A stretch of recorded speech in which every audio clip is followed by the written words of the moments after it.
뭘 그렇게 똑바로 쳐다봐. 눈 안 깔아? 광복절 기념 행사장에서 울려 퍼진 이 거친 고함 소리. 그런데 이 말을 들은 여성의 반응이 예상과는 완전히 달랐습니다. 죄송합니다만 다시 한번 말씀해 주시겠습니까? 차분하면서도 섬뜩한 목소리였습니다. 여러분은 지금 어디서 이 이야기를 듣고 계신가요?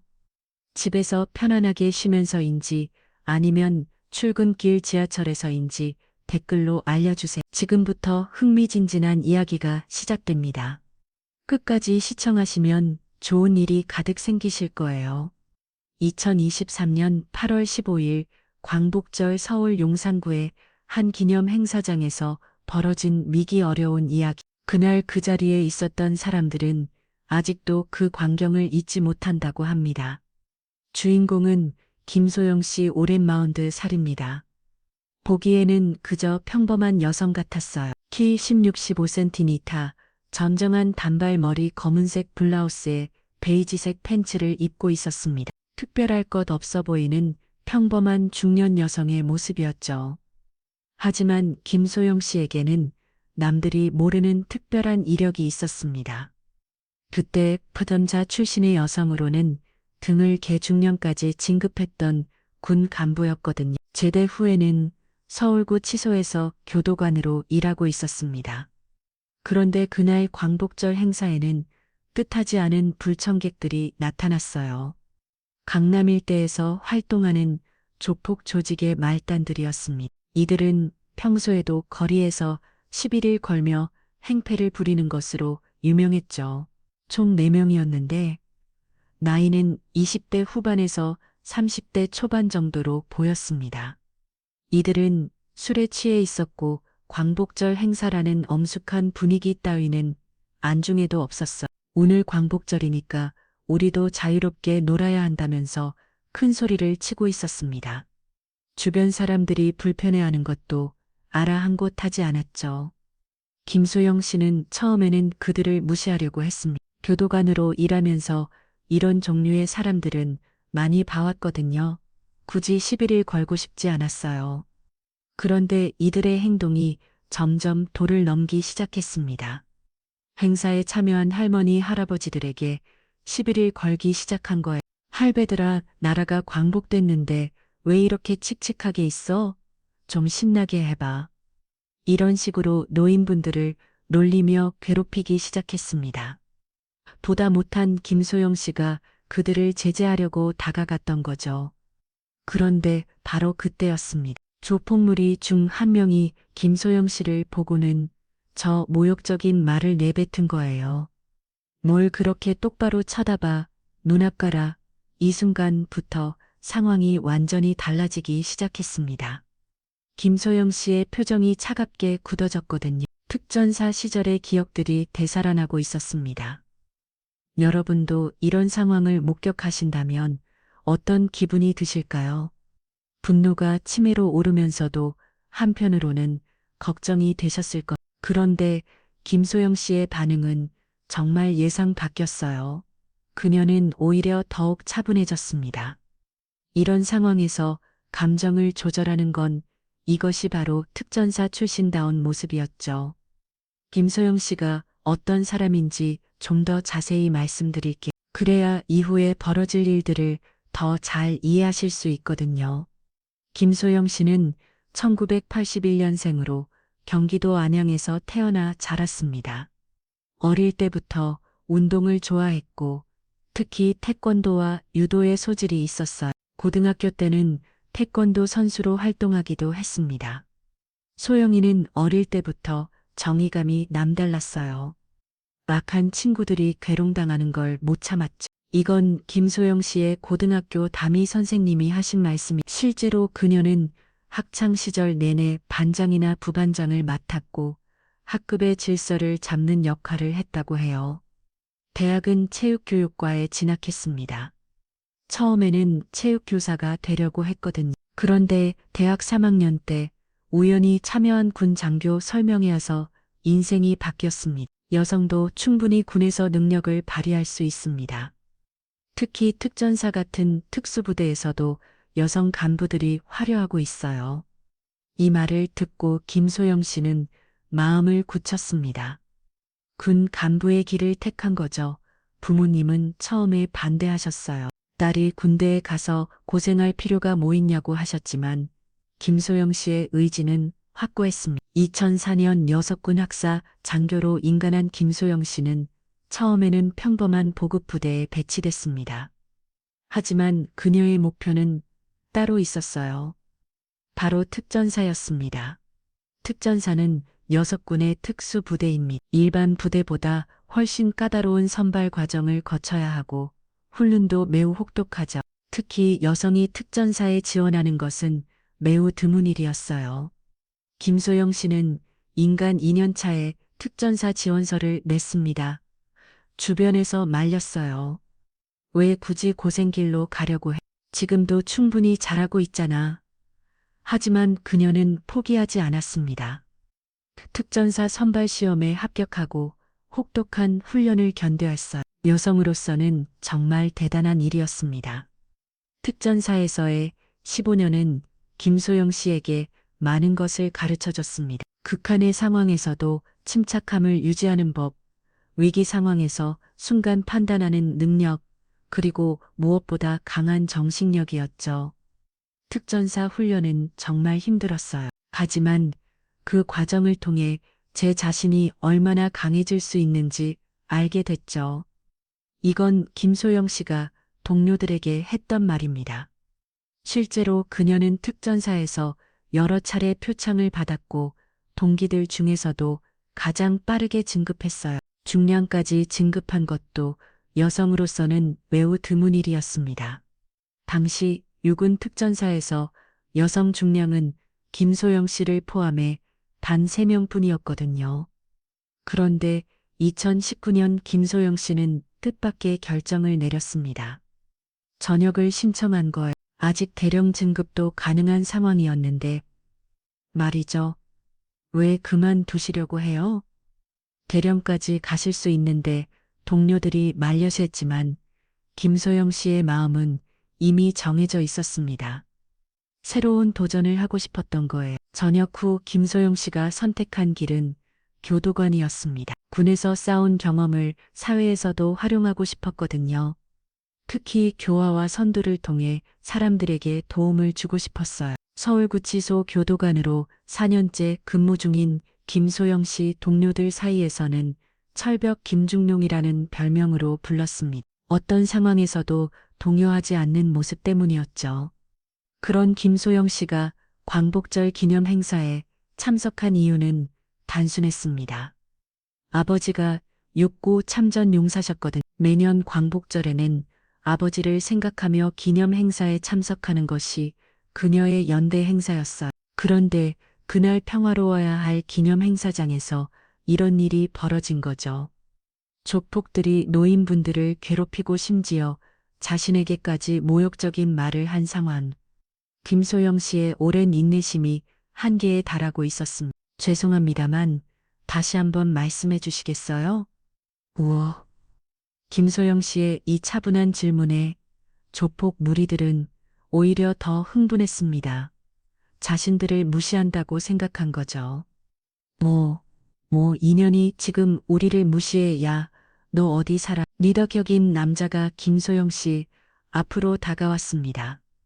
키 외 80cm 정도의 건장한 체격에 목과 팔에는 문신이 새겨져 있었어요. 이름은 박태식 32살로 강남 일대 조폭 조직의 행동대원이었습니다. 박태식은 평소에도 거리에서 시비를 걸며 돈을 뜯어내는 일을 했어요. 특히 혼자 다니는 여성들을 상례 협박하는 것이 주특기였죠. 우리가 누군지 알아. 강남에서 우리 이름 모르는 사람 없어. 박태식이 김소영 씨를 위협하며 말했습니다. 주변 사람들이 소근소근 걱정하는 소리가 들렸어요. 저 아가씨 괜찮을까? 누가 경찰 좀 불러요. 무서워서 못 보겠어. 하지만 김소영 씨는 전혀 동의하지 않았습니다. 오히려 박태식을 차분히 바라보며 말했어요. 강남에서 유명하시다고 하셨는데 구체적으로 어떤 일을 하시나요? 이 질문에 박태식은 당황했습니다. 보통 사람들은 자신들을 보면 무서워하거나 피하려고 하는데 이 여자는 오히려 질문을 하고 있었거든요. 뭐 인연이 정말 넣어주고 싶어. 박태식이 주먹을 불꽃 주며 협박했습니다. 그러자 나머지 무리들도 김소영 씨를 둘러싸기 시작했어요. 그런데 바로 이때였습니다. 김소영 씨가 처음으로 미소를 지었어요. 하지만 그 미소는 따뜻한 미소가 아니었습니다. 뭔가 차가운 기운이 느껴지는 미소였죠. 죽고 싶냐고 물어보셨는데 그건 제가 여러분에게 묻고 싶은 질문이네요. 김소영 씨의 목소리가 한 톤 낮아졌습니다. 주변이 갑자기 조용해졌어요. 마치 태풍이 오기 전에 고요한 같았습니다. 박태식은 뭔가 이상함을 느꼈습니다. 이 여자에게서 나는 기운이 보통이 아니었거든요. 하지만 이미 시작한 일이고 주변에 사람들도 많아서 물러설 수 없었어요. 너 지금 우리 협박해? 진짜 죽여버린다. 박태식이 소리를 지르며 김소영 씨의 어깨를 잡으려고 손을 뻗었습니다. 그런데 그 순간이었어요. 번개처럼 빠른 움직임이 일어났습니다. 김소영 씨가 박태식의 손목을 잡더니 순식간에 그의 팔을 비틀어 버렸어요. 정확한 관절기였습니다. 의학 박태식의 비명이 행사장에 올려 퍼졌습니다. 그는 김소영 씨의 소나기에서 벗어나려고 발버둥 찼지만 전혀 움직일 수 없었어요. 잠깐만요. 대화를 끝내지 않았잖아요. 김소영 씨는 여전히 차분한 목소리로 말했습니다. 하지만 박태식의 팔을 잡고 있는 손에는 엄청난 힘이 들어가 있었죠. 나머지 조폭들도 깜짝 놀랐습니다. 자신들의 리더가 한 여자에게 제압당한 상황이었거든요. 나죠. 우리 형님 놓으라고 한 명이 김소영 씨에게 달려들려고 했습니다. 그런데 김소영 씨가 차갑게 한마디 했어요. 한 명씩 상대하죠. 순서를 지켜주세요. 이 말과 함께 김소영 씨는 박태식의 팔을 더 세게 비틀었습니다. 박태식이 무릎을 꿇었어요. 주변 사람들은 입을 벌리고 이 광경을 지켜봤습니다. 평범해 보이던 중년 여성이 권장한 남자를 순식간에 제압하는 장면이었거든요. 여러분 지금 보시는 것이 바로 정당방위입니다. 김소영 씨가 주변 사람들에게 말했어요. 목소리는 여전히 차분했지만 그 안에는 확고한 의지가 담겨 있었습니다. 이분들이 먼저 폭언과 협박을 했고 저에게 폭력을 행사하려고 했거든요. 저는 단지 제 몸을 보호하고 있을 뿐입니다. 박태식은 아직도 김소영 씨의 소나기에서 벗어나려고 발바둔을 쳤어요. 하지만 특전사에서 배운 관절기는 그리 호락호락하지 않았습니다. 아픈 것은 당연합니다. 관절이 정상 범위를 벗어나 있거든요. 더 움직이시면 정말 다치실 수 있어요. 김소영 씨의 설명이 마치 의학 강의 같았습니다. 너무나 차분하고 정확했거든요. 그런데 바로 이때 예상치 못한 일이 벌어졌습니다. 나머지 조폭 무리 중 한 명이 갑자기 허리춤에서 뭔가를 꺼냈습니다. 길이 20cm 정도의 접비식 칼이었어요. 우리 형님 당장 나 안 그러면 찔러버린다. 칼을 든 남자는 이정은 원율말 은노년 외어머녀 은년윤 원년 8살이었습니다. 박태식의 부하로 평소에도 폭력적인 성향이 강했어요.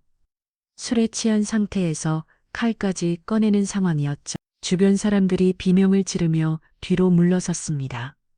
칼이다. 누가 경찰 좀 불러요. 위험해. 하지만 김소영 씨의 표정은 전혀 변하지 않았습니다. 오히려 한숨을 쉬며 말했어요. 정말 어리석은 선택이네요. 김소영 씨는 박태식의 발을 더 세게 비틀었습니다. 박태식이 더 큰 비명을 지르자 이정원이 흥분해서 소리쳤어요. 야, 진짜 찌른다. 놔달라고. 칼을 꺼는 순간부터 이건 단순한 시비가 아니라 흉기를 이용한 협박죄가 됩니다. 김소영 씨가 이 정원을 바라보며 차분히 설명했어요. 형법 제28-3조, 협박죄 형법 제28-4조, 특수협박죄가 적용되죠. 흉기를 사용했으니 특수협박죄가 성립합니다. 3년 이하의 징역 또는 500만 원 이하의 벌금이에요. 이 정원은 당황했습니다. 이 여자가 왜 법조안까지 외우고 있는 건지 이해할 수 없었거든요. 뭔 소리야? 너 변호사야? 아니요, 교도관입니다. 정소영 씨의 이 한마디에 분위기가 완전히 바뀌었습니다. 교도관이라는 말을 들은 순간 조폭들의 표정이 굳어졌어요. 교도관은 그들에게 있어서 특별한 의미가 있었습니다. 감옥에서 만났던 그 무서운 사람들이었거든요. 특히 여성 교도관들은 남성 교도관보다 더 엄격하다고 알려져 있었어요. 교도관 박태식이 김소영 씨를 올려다보며 중얼거렸습니다. 갑자기 어떤 기억이 떠오른 것 같았어요. 혹시 서울 구치소 맞습니다. 거기서 4년째 근무 중이에요. 김소영 씨의 대답에 박태식의 얼굴이 새하얗게 변했습니다. 갑자기 4년 전 기억이 되살아났거든요. 박태식은 2018년에 폭행죄로 서울구치소에 수감된 적이 있었습니다. 그때 그곳에서 만난 여성 교도관 중 한 명이 정말 무서웠어요. 죄수들 사이에서 철벽이라고 불리던 사람이었죠. 키가 16-15cm 정도의 단발머리, 항상 차분한 표정을 유지하는 바로 지금 자신의 팔을 잡고 있는 이 여자와 똑같았습니다. 설마 김중용 박태식이 떨리는 목소리로 물었습니다. 김소영 씨가 고개를 끄덕였어요. 기억하시는군요. 이 순간 박태식은 완전히 키가 죽었습니다. 그는 서울구치소에 있을 때 김소영 씨의 무서움을 직접 경험했었거든요. 당시 박태식은 다른 교도관들에게는 반항적이었지만 김소영 씨 앞에서는 꼼짝도 못했어요. 그녀의 차가운 시선 한 번이면 모든 죄수들이 조용해졌거든요. 형님 아는 사람이에요? 김중룡이 누군데요? 이정은이 아직 상황을 파악하지 못하고 물었습니다. 하지만 박태식은 대답할 수 없었어요. 김소영 씨의 압박에 식은땀이 흘러내리고 있었거든요. 칼 내려놓으세요. 김소영 씨가 이정은에게 명령주로 말했습니다. 목소리에는 거부할 수 없는 권위가 담겨 있었어요. 안 내려놔. 우리 형님 놔주면 내려놓을게. 이정은은 아직도 상황을 파악하지 못하고 있었습니다. 하지만 박태식이 간신히 입을 열었어요. 정우승 칼 내려놔. 네 형님 왜 그러세요? 내려놓으라고 박태식의 절규에 가까운 외침에 이정우는 당황했습니다. 평소에 누구보다 강하던 형님이 왜 이렇게 겁먹은 반응을 보이는지 이해할 수 없었거든요. 그런데 바로 그때 김소영 씨가 입을 열었습니다. 이정훈 씨 맞죠? 이정훈의 이름을 정확히 부른 김소영 씨. 이정훈은 깜짝 놀랐어요. 어떻게 내 이름을 2021년 절도죄로 서울구치소에 6개월간 수감되셨죠? 그때 제가 담당 교도관이었어요. 김소영 씨의 이 말에 이정훈도 얼굴이 하얗게 변했습니다. 갑자기 4년 전 기억이 되살아난 거예요. 서울구치소에서 가장 무서웠던 여성 교도관 죄수들이 김중영이라고 부르며 두려워했던 그 사람. 절대 웃지도 않고 규칙 위반에는 한치의 관용도 없었던. 그때 그분이 이정훈의 손에서 칼이 떨어졌습니다. 무의식적으로 놓쳐버린 거예요. 김소영 씨를 보자 방 씨의 공포가 되살아냈거든요. 나머지 2명의 조폭들도 상황을 파악하기 시작했습니다. 자신들의 선배들이 모두 벌벌 떨고 있었거든요. 형님들 왜 그러세요? 겨우 여자 하나인데 막내 격인 최민수가 말했습니다. 하지만 박태식이 다급하게 소리쳤어요. 닥쳐 너는 모르는 소리 하마.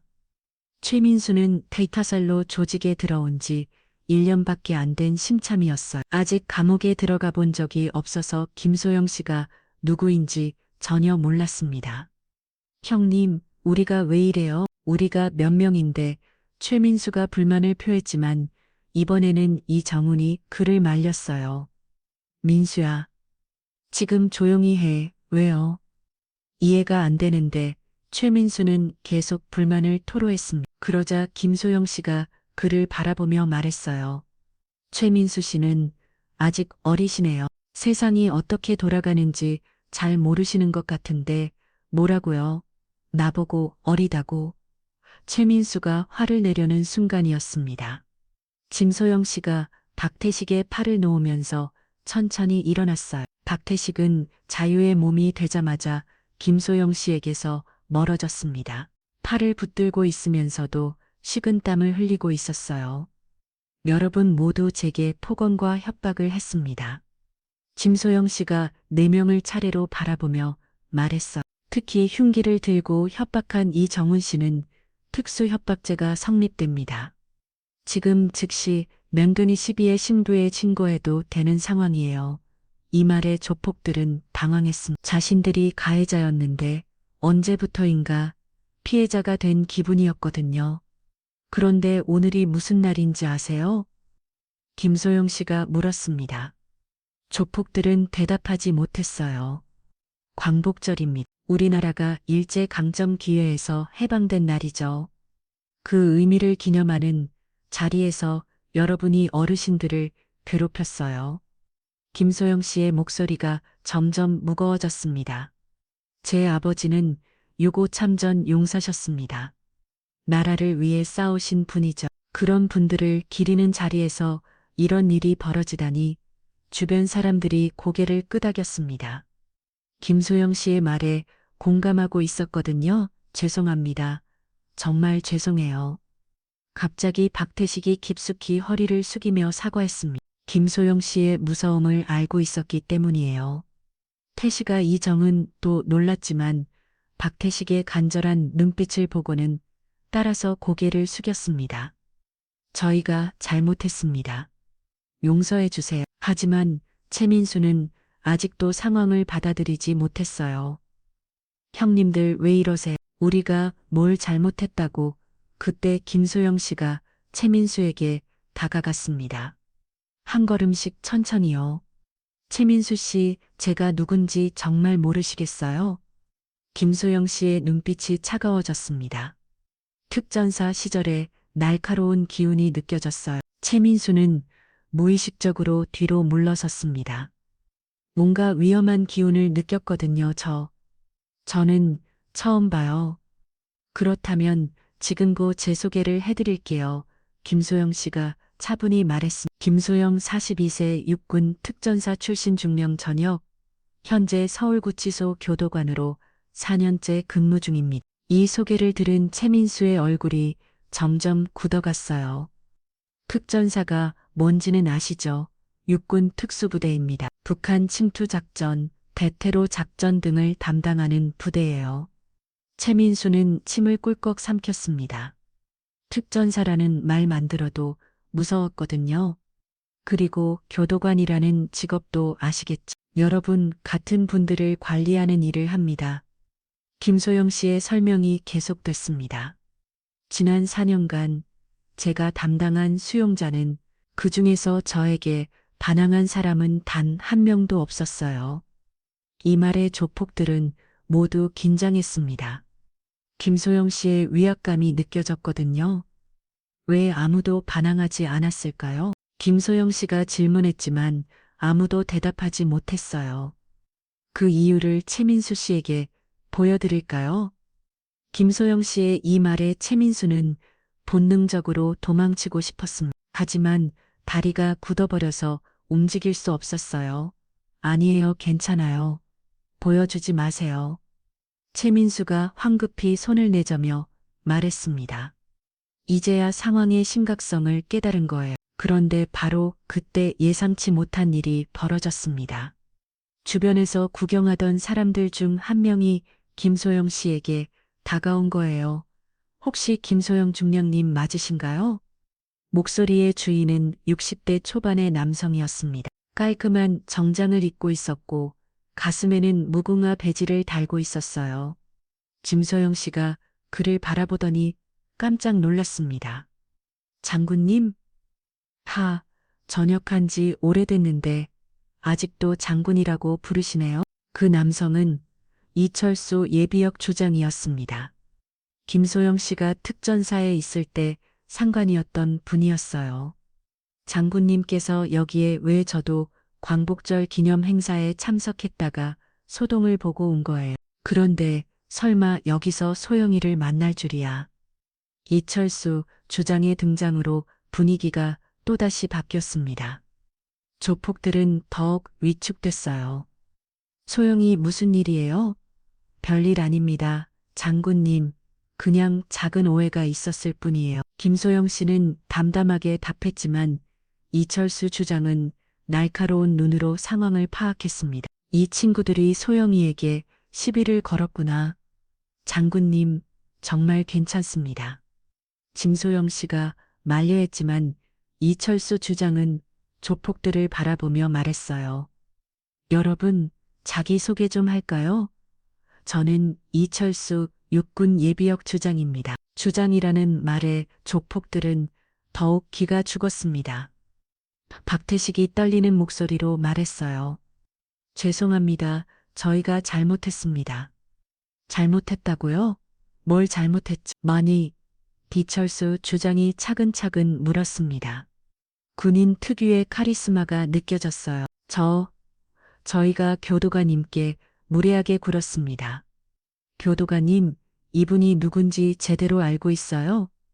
이철수 주장의 질문에 박태식은 대답하지 못했습니다. 이분은 제가 특전사에서 직접 키운 제자예요. 여성으로는 드물게 중령까지 진급한 우수한 군인이었죠. 이철수 주장이 김소영 씨를 자랑스럽게 소개했습니다. 특전사에서 15년간 복무하면서 단 한 번도 사고 치지 않았고 항상 모범적으로 임무를 수행했어요. 여성 특전사 장교의 롤 모델이었죠. 조폭들은 점점 작아졌습니다. 자신들이 엄청난 사람에게 시비를 걸었다는 것을 깨달았거든요. 그런 분에게 여러분이 무례하게 굴었다고요? 이철수 주장의 목소리가 차가워졌습니다. 장군님 정말 괜찮습니다. 이미 사과받았어요. 김소영 씨가 상황을 정리하려고 했지만 이철수 주장은 계속했어요. 소영아, 너는 너무 착해. 이런 일은 그냥 넘어가면 나온 배. 그러더니 이철수 주장이 조폭들에게 말했습니다. 여러분, 오늘이 무슨 날인지 아세요? 광복절입니다. 박태식이 작은 목소리로 답했어요. 맞아요, 광복절이에요. 우리 선조들이 나라를 되찾기 위해 목숨을 걸고 사온 날을 기념하는 거예요. 이철수 주장의 목소리에 감정이 실렸습니다. 그런 날에 여러분은 뭘 했어요? 평화로운 기념 행사장에서 어르신들을 괴롭히고 심지어 국가를 위해 봉사한 사람에게 폭언까지 했어요. 조폭들은 고개를 숙였습니다. 정말 잘못했다는 생각이 들었거든요. 죄송합니다. 정말 죄송해요. 이번에는 4명이 모두 함께 사과했습니다. 그런데 바로 그때 또 다른 예상치 못한 일이 벌어졌습니다.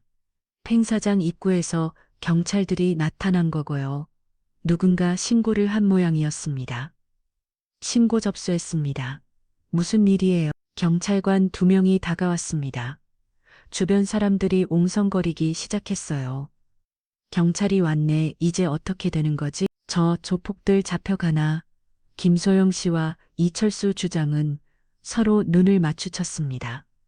상황이 복잡해졌어요. 경찰관이 김소영 씨에게 다가왔습니다. 신고 내용을 보니 흉기를 든 남성들이 여성을 위협했다고 하는데 피해자가 되시는 건가요? 김소영 씨는 잠시 생각했습니다. 법적으로는 분명히 자신이 피해자였어요. 하지만 이미 상황이 정리된 상태였거든요. 경찰관님, 잠시 말씀드리기 있는데요. 김소영 씨가 경찰관을 따로 불러 조용히 설명하기 시작했습니다. 자신의 신분과 상황에 대해서요. 그 사이 조폭들은 불안해하고 있었어요. 특히 칼을 들었던 이정우는 얼굴이 새하얗게 변해 있었습니다. 형님, 우리 감옥 가는 건 아니죠? 최민수가 떨리는 목소리로 물었어요. 모르겠다. 지금은 김중록님한테 달린 것 같. 박태식이 김소영 씨를 바라보며 답했습니다. 이제 그들의 운명은 김소영 씨의 결정에 달려 있었어요. 경찰관과의 대화를 마친 김소영 씨가 다시 돌아왔습니다. 조폭들은 긴장한 표정으로 그네를 바라봤어요. 경찰관님, 제가 처리하겠습니다. 김소영 씨의 말에 경찰관이 고개를 끄덕였습니다. 그러시죠. 교도관님이시니까 이런 상황은 잘 아시겠네요. 혹시 문제 있으면 언제든 연락 주세요. 경찰관들이 돌아가고 김소영 씨가 조폭들 앞에 섰습니다. 이들의 운명을 결정할 순간이었어요. 여러분, 김소영 씨가 입을 열었습니다. 조폭들은 숨을 죽이고 기다렸어요. 법적으로는 여러분 모두 처벌받을 수 있는 내명입니다. 톡은 협박, 특수협박, 제목만 해도 여러 개예요. 이 말에 조폭들의 얼굴이 더욱 굳어졌습니다. 하지만 오늘은 광복절입니다. 김소영 씨가 계속 말했어요. 우리 선조들이 용서와 화해로 새로운 시작을 만들어내는 날이죠. 그 정신을 기려서 여러분에게 기회를 드리고 싶어요. 조폭들은 믿기지 않는 표정이었습니다. 처벌이 아니라 기회를 준다고 다한 조건이 있습니다. 김소영 씨의 목소리가 다시 진지해졌어요. 첫 번째, 오늘 이 자리에 계신 모든 어르신들께 정중히 사과하세요. 박태식이 즉시 고개를 끄덕였습니다. 두 번째, 앞으로 2년간 매월 첫째 주 토요일에 용산구청에서 주관하는 독거노인 도시락 배달 봉사에 참여하세요. 이 조건의 조폭들은 놀랐습니다. 감옥이 아니라 봉사활동이라니.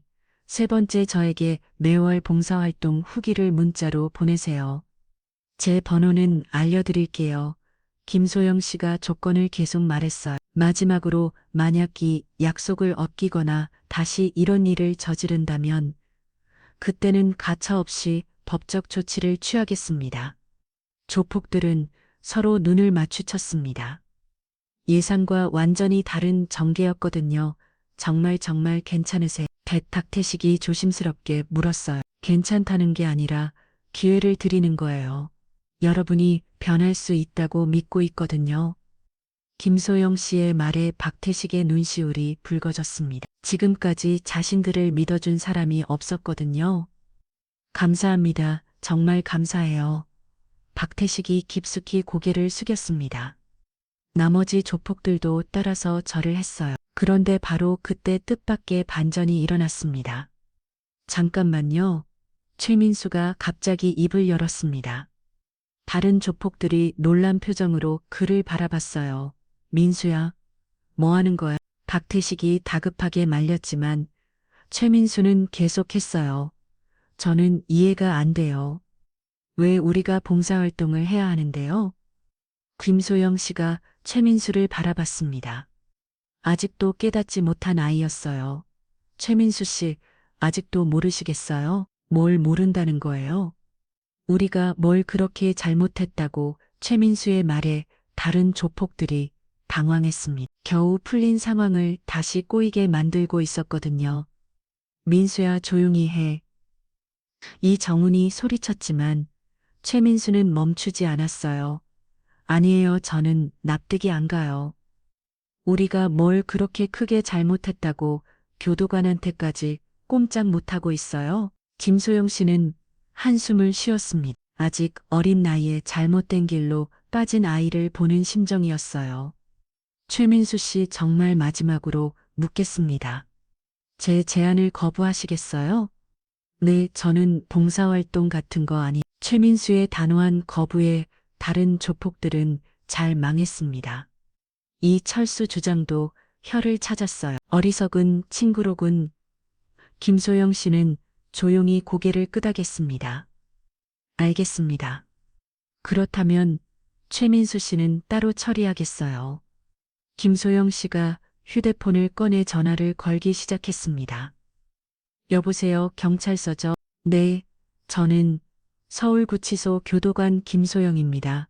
폭언과 협박 사건 신고하려고요. 최민수의 얼굴이 하얗게 변했습니다. 갑자기 상황이 심각해진 거예요. 잠깐만. 최민수가 황급히 손을 내줬지만 김소영 씨는 계속 통화했어요. 내 가해자는 최민수 25세이고요. 현재 현장이 있습니다. 아니에요. 미안해요. 제가 잘못했어요. 최민수가 울상을 지우며 사과했지만 이미 늦었어요.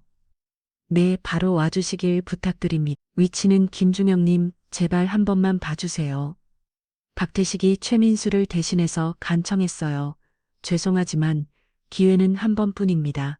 김소영 씨의 목소리는 단호했습니다. 최민수 씨는 스스로 그 기회를 거부했어요. 이제 법이 판단할 일입니다. 몇 분 후 경찰차가 다시 도착했습니다. 최민수는 결국 연행됐어요. 나머지 3명의 조폭들은 이 광경을 지켜보며 깊이 반성했습니다. 자신들도 저렇게 달번했다는 것을 깨달았거든요. 최민수가 경찰차에 태워져 사라지고 나자 남은 3명의 조폭들은 완전히 기가 추고 있었습니다. 이제 어떻게 해야 하나요? 박태식이 떨리는 목소리로 물었어요. 김소영 씨는 그들을 차분히 바라봤습니다. 약속한 대로 하시면 됩니다. 먼저 어르신들께 사과부터 하세요. 박태식은 고개를 끄덕이고 주변을 둘러봤습니다. 행사에 참석한 어르신들이 이들을 지켜보고 있었어요.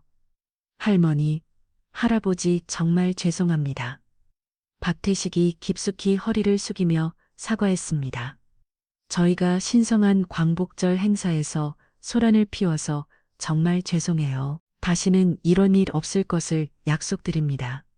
이정훈과 나머지 1명도 함께 절을 했어요. 어르신들 중 몇 분이 고개를 끄덕여 주셨습니다. 젊은이들아 진심으로 뉘우치는 것 같으니 이번만 용서해주마. 한 할아버지가 온화한 목소리로 말씀하셨어요. 6.25 참전 용사 배지를 달고 계셨습니다.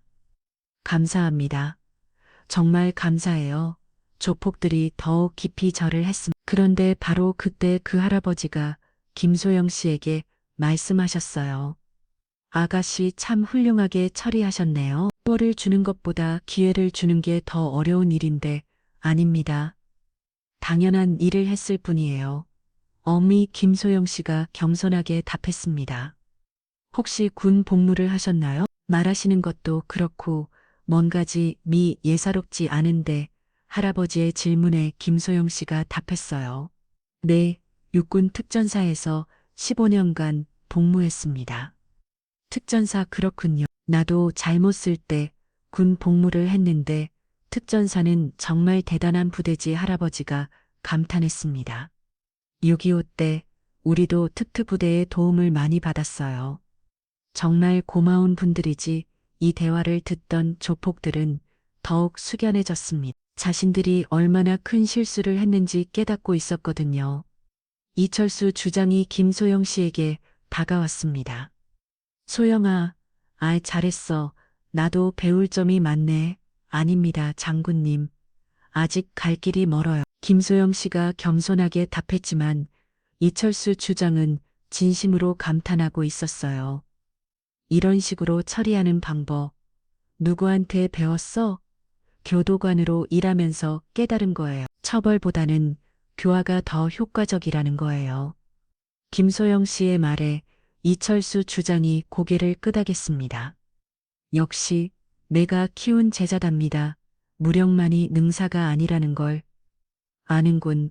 그런데 바로 그때 또 다른 예상치 못한 일이 벌어졌습니다. 행사장 한쪽에서 중년 여성 1명이 울면서 달려온 거예요. 민수야, 우리 민수 어디 갔어? 그 여성은 최민수의 어머니였습니다. 누군가 아들이 경찰서에 끌려갔다고 연락한 모양이었어요. 우리 아들 어디 있어요? 누가 신고했어요? 최민수 어머니가 울면서 소리쳤습니다. 주변 사람들이 당황했어요. 박태식이 김소영 씨를 바라봤습니다.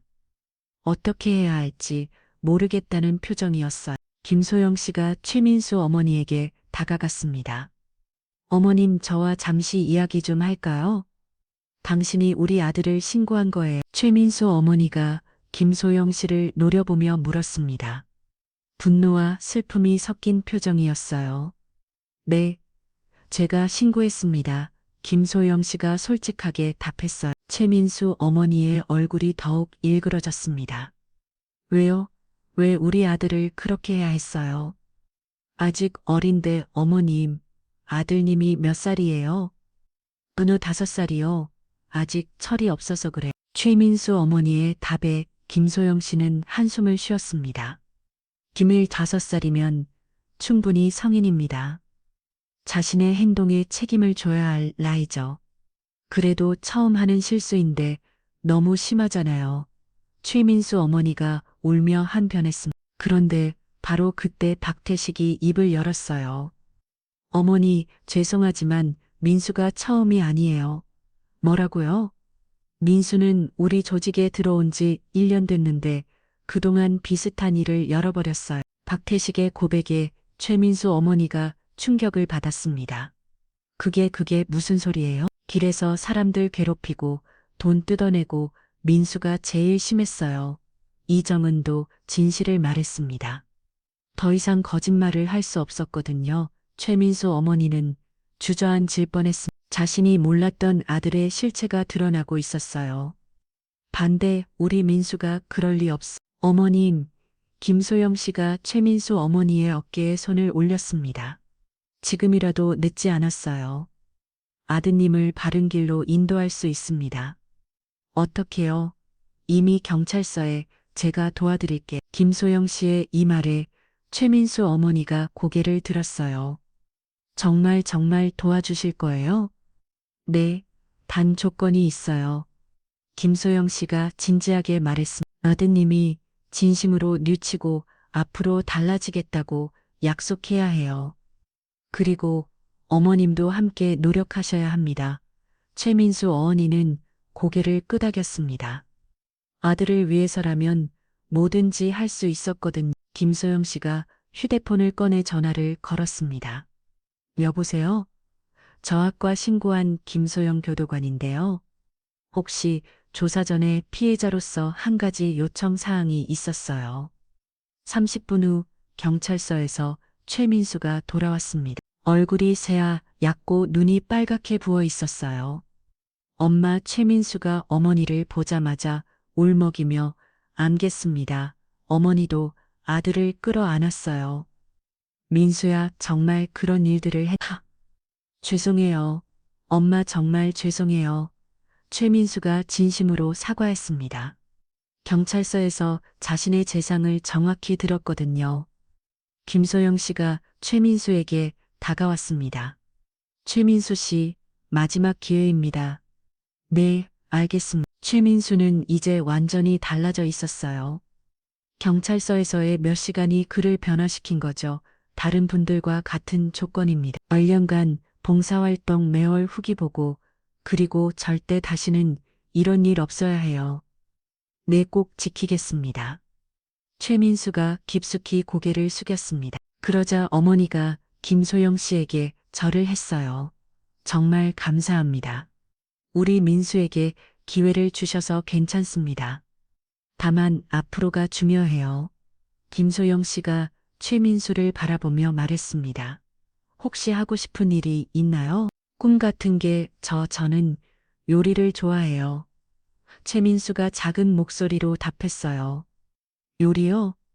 네, 어렸을 때부터 엄마 도와서 요리하는 걸 좋아했어요. 나중에 식당하고 싶었는데 최민수의 말을 듣던 김소영 씨가 미소 지었습니다. 좋은 꿈이네요. 그럼 봉사활동으로 독거노인 도시락 배달을 하면서 요리도 배워보는 게 어때요? 정말요? 그런 게 가능해요? 네, 용산구청에서 운영하는 프로그램 중에 요리 교육도 있어요. 소개해 드릴게요. 김소영 씨의 제안에 최민수의 눈이 반짝했습니다. 처음으로 희망을 품게 된 거예요. 박태식이 김소영 씨에게 다가왔습니다. 김중영님, 저희도 뭔가 배울 수 있을까요? 어떤 걸 하고 싶으세요? 저는 잘 모르겠어요. 지금까지 이런 일만 해왔어. 박태식이 솔직하게 털어놨어요. 괜찮아요. 천천히 찾아가면 됩니다. 일단 봉사활동부터 시작해보세요. 김소영 씨가 격려했습니다. 그런데 혹시 저희가 이 일을 그만두면 조직에서 가만히 있을까요? 이정훈이 걱정스럽게 물었어요. 조폭 조직을 떠나는 게 쉬운 일이 아니었거든요. 그건 제가 도와드릴게요. 이때 이철수 주장이 나서서 말했습니다. 제가 아는 사회복지단체가 있어요.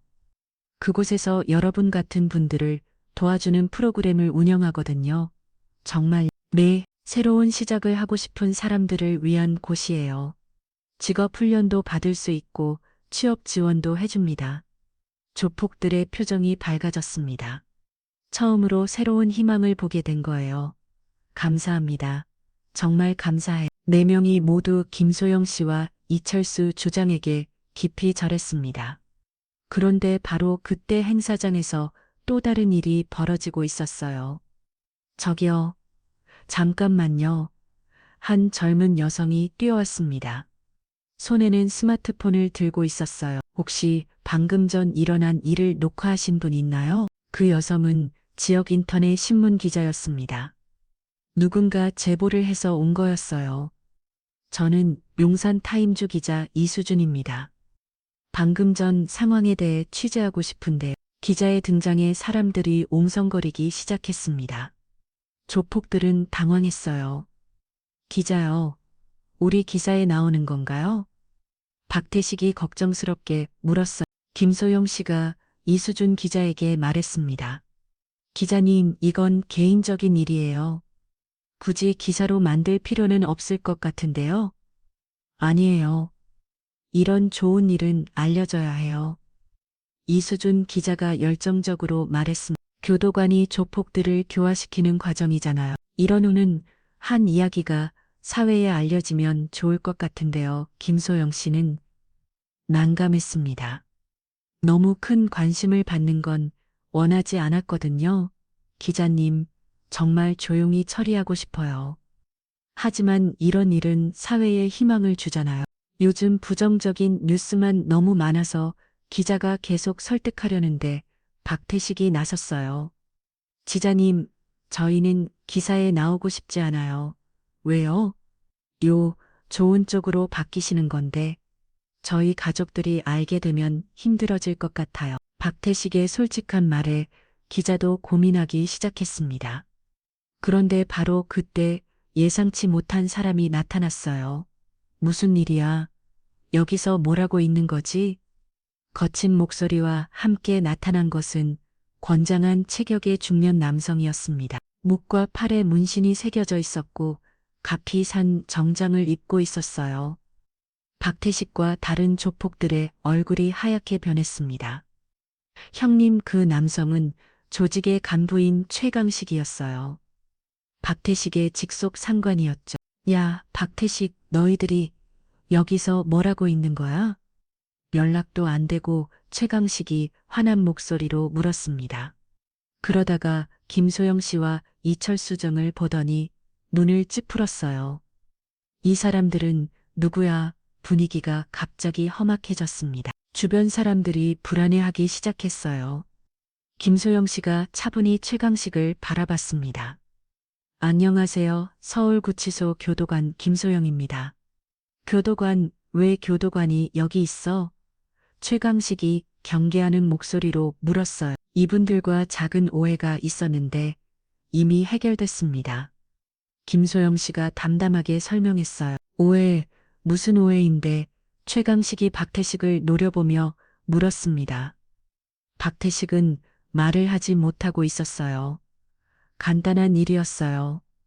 이미 정리됐으니까 신경 쓰지 마세요. 김소영 씨가 상관을 무마하려고 했지만 최강식은 쉽게 물러서지 않았어요. 야, 박태식, 정확히 뭔 일이 있었는지 말해봐. 최강식의 압박에 박태식은 어쩔 수 없이 입을 열었습니다. 저희가 실수를 했는데요. 김 교도관님께서 관대하게 처리해 주셨어요. 실수, 뭔 실수? 최강식이 계속 추궁했어요. 그러자 이철수 주장이 나섰습니다. 제가 설명해 드리죠. 이철수 주장의 당당한 모습에 최강식이 당황했습니다. 당신은 누구십니까? 이철수 육군 예비역 주장입니다. 주장, 최강식이 깜짝 놀랐어요. 군 출신이라는 것만으로도 부담스러운데 주장이라니. 이 친구들이 광복절 행사에서 소란을 피웠는데 김교도관이 교육적으로 잘 처리했습니다. 이철수 주장의 설명에 최강식은 더욱 당황했어요. 그렇다면 다행이네요. 제가 대신 사과드리겠습니다. 최강식이 갑자기 공손해졌습니다. 상대가 만만치 않다는 걸 느꼈거든요. 사과는 이미 받았어요. 김소영 씨가 말했습니다. 다만 한 가지 부탁이 있는데요. 네, 말씀하세요. 최강식이 긴장하며 답했어요. 이분들이 앞으로 1년간 사회봉사를 하게 됐어요. 조직에서 방해하지 않았으면 좋겠는데요. 김소영 씨의 부탁에 최강식은 고민했습니다. 조직원들을 봉사활동에 보내는 건 처음 있는 일이었거든요. 봉사활동이요? 네, 독거노인 도시락 배달 봉사예요. 매주 토요일마다요. 그게 가능할까요? 최강식이 주저하자 이철수 정이 말했어요. 좋은 일 아닙니까? 조직의 이미지도 좋아지고. 이미지요? 요즘 시대에는 사회 공헌도 중요하잖아요. 여러분, 조직도 변화해야 하지 않겠어요? 이철수 주장의 말에 최강식이 생각에 잠겼습니다. 그런데 바로 그때 박태식이 용기를 내어 말했어요. 형님, 저희가 정말 하고 싶어요. 이번 일로 많이 반성했어요. 제대로 된 사람이 되고 싶어요. 박태식의 진심 어린 말에 다른 조폭들도 고개를 끄겠습니다. 저희도 마찬가지예요. 이런 식으로는 안 되겠어요. 이정음도 동조했어요. 최강식은 당황했습니다. 자신의 부하들이 이렇게 변한 걸 처음 봤거든요. 너희들이 정말 그런 마음이야? 네, 형님 진심이에요. 정말 봉사활동하고 싶어? 네, 네 명이 동시에 대답했습니다. 최강식은 잠시 고민하더니 결심한 듯 말했어요. 좋아, 그럼 해봐라. 정말요? 응, 대신 조건 있어. 최강식이 김소영 씨를 바라보며 말했습니다. 이분들이 문제 일으키면 저에게도 연락 주세요. 제가 책임지겠습니다. 김소영 씨가 놀란 표정을 지었어요. 예상과 다른 반응이었거든요. 정말 괜찮으세요? 네. 사실 저도 요즘 고민이 많았어요. 최강식이 솔직하게 말했습니다. 이런 식으로 계속 살아가는 게 맞나 싶어서요. 이 친구들이 변한다면 저도 뭔가 달라져야겠죠. 이 말에 모든 사람들이 놀랐습니다. 조폭 간부가 이런 말을 하하니 혹시 형님도 함께 하실래요? 박태식이 조심스럽게 제안했어요. 내가 함께 봉사활동하면서 새로운 시작을 해봐요. 최강식은 잠시 생각하더니 웃음을 지었습니다. 그래, 한번 해보자. 최강식의 결정으로 분위기가 완전히 바뀌었습니다. 조폭 간부까지 봉사활동에 참여하겠다고 하니 주변 사람들도 놀라워했어요. 정말 신기한 일이네요. 이수진 기자가 감탄하며 말했습니다. 이런 일은 정말 기사로 써도 될 것 같은데요. 너무 훌륭한 이야기잖아. 하지만 김소영 씨는 여전히 조심스러워 했어요. 기자님, 이분들의 개인정보도 보호해야 돼서 시끄럽지 않았으면 합니다. 그건 익명으로 처리하면 어떨까요? 교도관의 특별한 교화 방법, 이런 식으로. 기자의 제안에 김소영 씨가 고민했습니다. 어떻게 생각하세요? 김소영 씨가 조폭들에게 물었어요. 저희는 김중영님 결정에 따르겠어요. 박태식이 대답했습니다. 만약 기사가 나온다면 다른 사람들에게도 도움이 될까요? 최민수가 물었어요. 그럴 수도 있겠네요. 비슷한 상황에 있는 사람들이 희망을 가질 수 있을 거예요. 이철수 주장이 답했습니다. 그럼 써주세요. 최강식이 결정했어. 우리도 변할 수 있다는 걸 보여주는 게 좋을 것 같아요. 김소영 씨가 고개를 끄덕였습니다. 좋아요. 하지만 실명은 절대 안 돼요. 물론이죠. 이수진 기자가 기뻐하며 메모를 시작했어요. 그런데 바로 그때 행사장 무대에서 안내 방송이 나왔습니다. 광복절 기념 행사가 곧 시작되니 모든 분들께서는 자리로 돌아가 주시기 바랍니다. 사람들이 무대 쪽으로 이동하기 시작했어요. 김소영 씨도 자리로 돌아가려고 했습니다. 김중영님, 박태식이 김소영 씨를 불렀어요. 정말 감사합니다. 저희 인생을 바꿔주셔서 아직 시작도 안 했어요. 앞으로가 더 중요해요. 김소영 씨가 미소 지으며 답했습니다. 약속 꼭 지키세요. 매주 토요일 봉사활동, 매월 후기복, 그리고 절대 다시는 이런 일 없어야 해요. 네, 꼭 지키겠습니다. 5명이 모두 고개를 끄덕였어요. 혹시 힘든 일 있으면 연락하세요. 도울 수 있는 건 도와드릴게요. 김소영 씨가 자신의 명함을 나눠줬습니다. 정말 감사해요. 최민수가 눈물을 흘리며 말했어요. 처음으로 저를 믿어주는 사람을 만났어요. 당신들이 더 나은 사람이 될 수 있다고 믿어요. 김소영 씨의 격려의 조폭들은 더욱 감동했습니다. 무대에서 광복절 기념 행사가 시작됐어요. 태극기가 바람에 펄럭이고 애국가가 울려 퍼졌습니다. 김소영 씨는 조폭들과 함께 애국가를 불렀어요. 그들도 진심으로 노래를 부르고 있었습니다.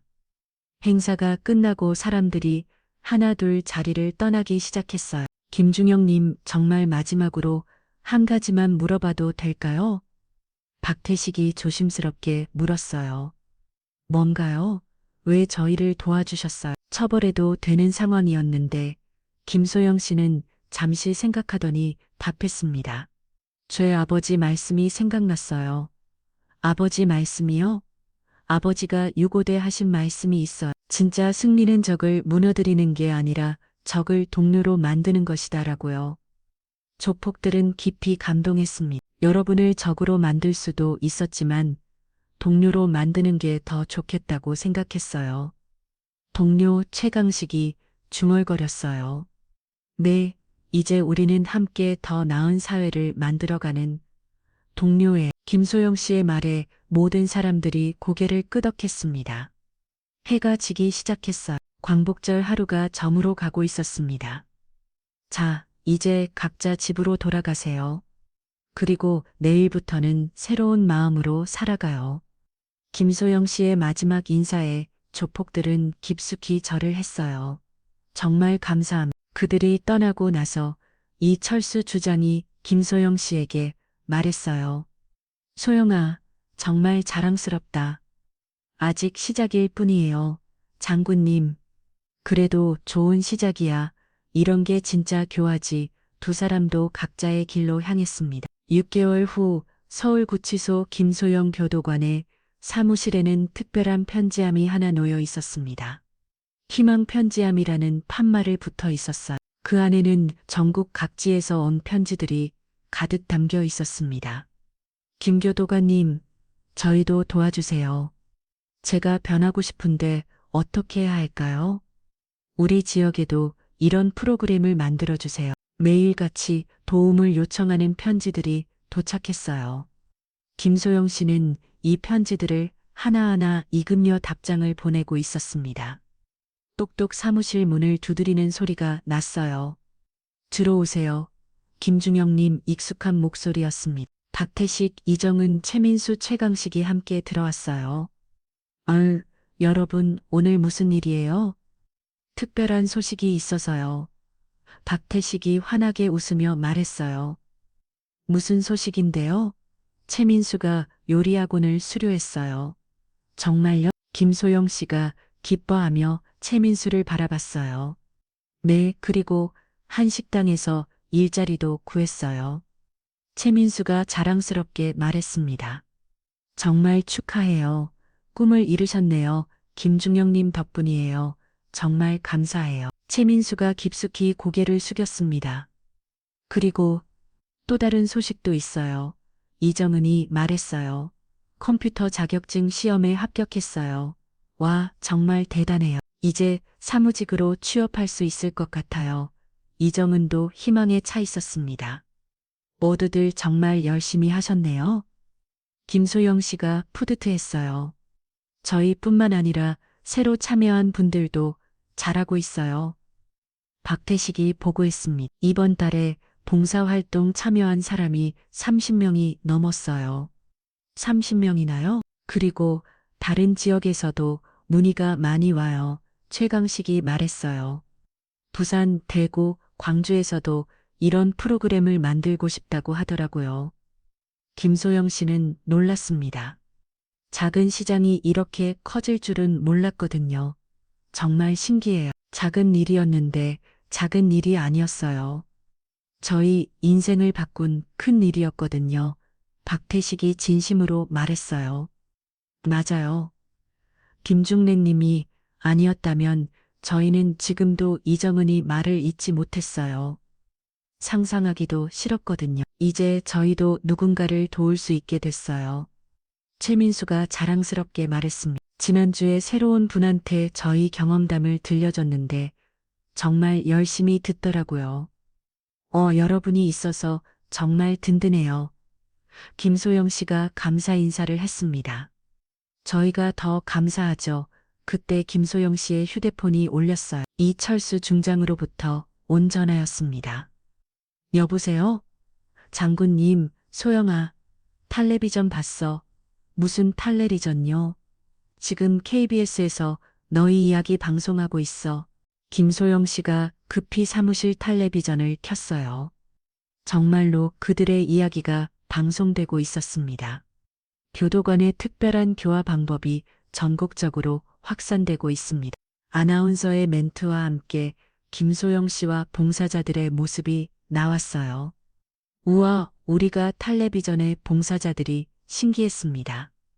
이제 정말 전국적으로 알려지겠네요. 김소영 씨가 걱정스럽기도 하고 뿌듯하기도 한 복잡한 심정이었어요. 김중영님, 이제 더 많은 사람들을 도울 수 있겠어요. 박태식이 희망적으로 말했습니다. 그러게요. 정말 좋은 일이에요. 그때 사무실 문이 다시 열렸어요. 이번에는 서울구치소 소장님이 들어오셨습니다. 김교도관 수고 많아요. 소장님 방금 법무부에서 연락 왔어요. 김교도관의 교화 프로그램을 전국 교정시설로 확대하자고 하네요. 김소영 씨가 깜짝 놀랐어요. 전국으로요? 네, 정말 대단한 성과예요. 축하합니다. 소장님의 축하 인사에 사무실이 환해졌습니다. 감사합니다. 하지만 저 혼자 한 게 아니에요. 김소영 씨가 봉사자들을 바라보며 말했어요. 이분들이 함께 해주셨거든요. 그렇죠. 모두 함께 이룬 성과네요. 소장님도 봉사자들에게 감사 인사를 했습니다. 해가 지고 있었어요. 창밖으로 보이는 서양이 아름다웠습니다. 여러분, 정말 고생 많으셨어요. 김소영 씨가 마지막 인사를 했어요. 저희가 더 감사해요. 새로운 인생을 선물해 주셔서 인생은 언제든 다시 시작할 수 있어요. 여러분이 그걸 증명해 주셨고요. 김소영 씨의 말에 모든 사람들이 고개를 끄덕였습니다. 앞으로도 계속 함께해요. 네, 물론이죠. 봉사자들이 힘차게 대답했습니다. 그날 밤 김소영 씨는 아버지 사진 앞에 앉아 있었어요. 아버지 말씀이 맞았어요. 진짜 승리는 적을 격려로 만드는 거였네요. 사진 속 아버지가 웃고 있는 것 같았어요. 이제 더 많은 사람들과 함께 희망을 만들어 가겠어요. 김소영 씨의 다짐과 함께 새로운 내일이 밝아오고 있었습니다. 전국 곳곳에서 피어나는 희망의 이야기들. 그 시작은 광복절 하루의 작은 만남이었지만 이제는 수많은 사람들의 인생을 바꾸는 큰 울림이 되었습니다. 김소영 씨와 봉사자들의 이야기는 계속될 것입니다. 오늘도 내일도 그리고 앞으로도 말이죠. 진정한 교환은 처벌이 아닌 희망에서 시작된다. 그리고 그 희망은 한 사람의 작은 용기에서 시작되어 세상을 바꾸는 큰 힘이 된다. 오늘도 끝까지 시청해 주신 모든 분들께 감사합니다. 구독과 알림 설정해 주시면 좋은 일이 가득 생기실 거예요.